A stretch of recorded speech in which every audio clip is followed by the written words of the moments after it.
Hey guys, it's Drew again. Today I want to talk about eye appeal versus technical grade when it comes to cards, but I want to do it with a little bit different spin. I have a couple of pieces that I made in my woodworking business. I want to talk about how I look at the things that I create out of wood using that mindset of technical versus eye appeal and why one is more important to me than the other. You want to see exactly what I'm talking about? Well, let's check it out.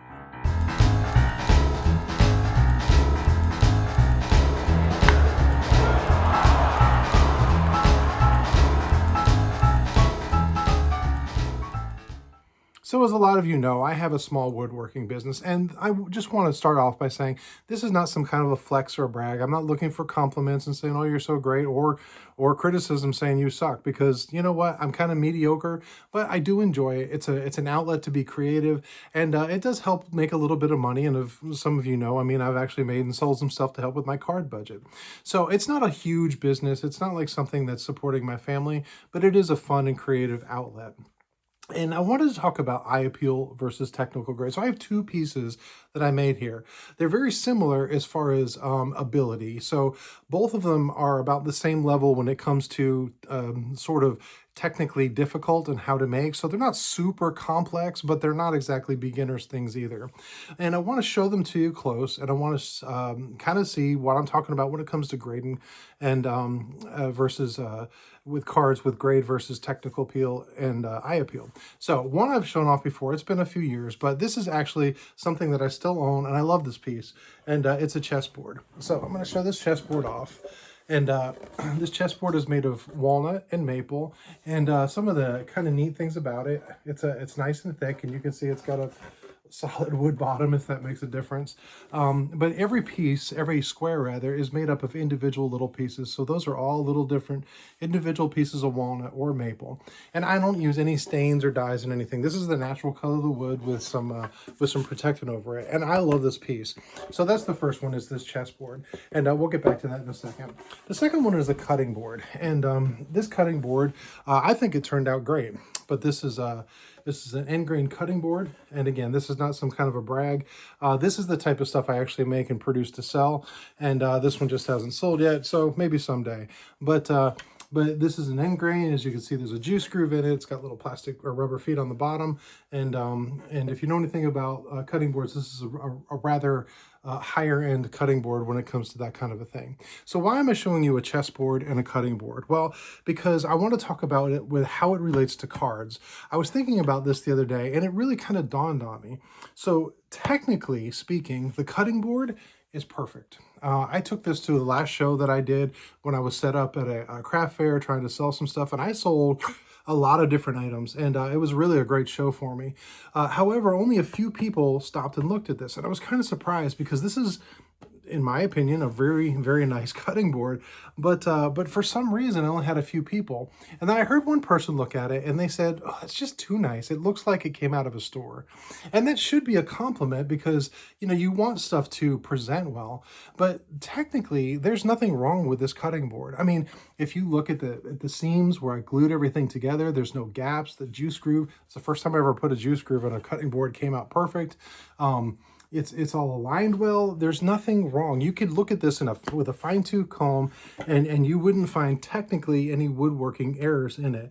It came out, honestly, about as perfect as I can do it with my skill set and my tools. The chessboard, however, is not perfect. Now, if you look at it, I really like the chessboard, and I made this years ago, and I still have it. I can't bring myself to sell it because I really, it was something that I envisioned in my mind. I wanted to be able to create it. I didn't know if I could do it where it's called a chaotic pattern. I didn't know if I could make a chaotic chessboard, but when I finally succeeded, it came out perfect. Well, not really. In fact, if you look really close, there's things that don't line up. Like if you look, that corner, those corners should be touching, and they're not. This seam up here in this corner, there was a gap, and they don't quite line up, and I had to fill that. And same one with this corner. Now, when you look at it from a distance, I mean, it looks good. I don't know how many people, even if you're an experienced chess player or woodworker, that you looked at this when I first showed it and been like, ooh, those two corners don't quite line up, or obviously you had to fill that gap. But they do. So the thing is that between the two, this one is not for sale. I'm keeping this one. I like it. I don't even play chess and I keep it. In fact, I keep it displayed in my room just because it's a reminder of something that I wanted to accomplish and I was able to do it. But I love this chessboard. This cutting board, however, absolutely for sale. Now, I'm not trying to sell it, so don't reach out and try to say, hey, how much is it?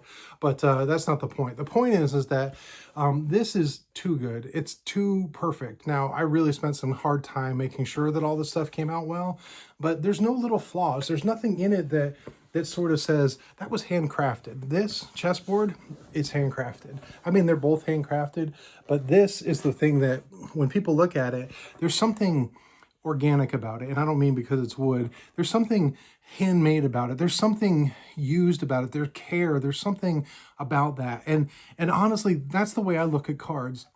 So, you know, we look and say, well, if it's at an arm's length, I do that all the time. If I can't see it, then that's good enough for me. And the thing is with me, my cards aren't, quote, good enough for me.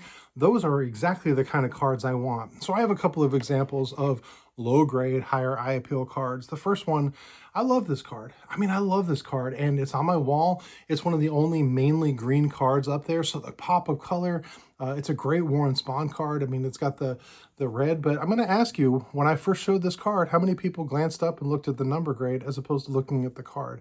And see, that's the thing is I don't look at the number grade because I don't really care what the number grade is. That can say authentic or can say a 10. This is still a card that I love to look at. If you look at it super close, well, yeah, there's a little snowing in it in the green, and there's some sort of staining on the back. And so technically, this is not a perfect card. In fact, as far away from it as it could be. I mean, it's as far away from a 10 being a 1 in the number scale that you can get. But that doesn't mean I don't love this card because this card was loved. It's got that same sort of feeling of organic feel to it. There was a kid that held this. The reason there's wear on the green is because it was in a stack and kids, you know, shuffled through it over the years before it finally made its way into plastic. And that's what I'm talking about. That's the kind of card I see. This card to me has warmth. It's got it's got some character to it. There's something about it that makes me feel like somebody liked this, loved this, looked at this, and didn't forget about it after a pack. And years later, it got a high technical grade.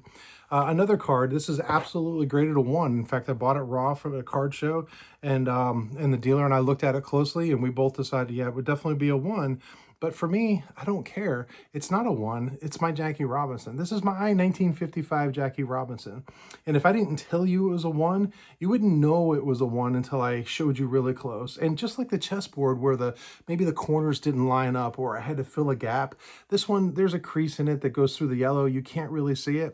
But I don't look at the crease that you can't see in the yellow. I look at Jackie Robinson's face. I look at the great picture. I look at the beautiful red diamond up there. I look at what this card represents to me, what it represents to baseball, and what it represented to some kid way back in the 1950s who pulled a Jackie Robinson out and either loved it or hated it and ended up somehow years later, decades later, in my collection where I absolutely love it.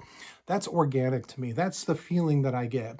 So I can look at a card, and to be honest, when I see a vintage card that's in a very high grade, 8, 9, 10s or whatever, they look, well, store-bought. They look plastic. They look, yes, packed fresh, but they don't look like they ever had any love or care to it. They look to me like the way I look at this cutting board.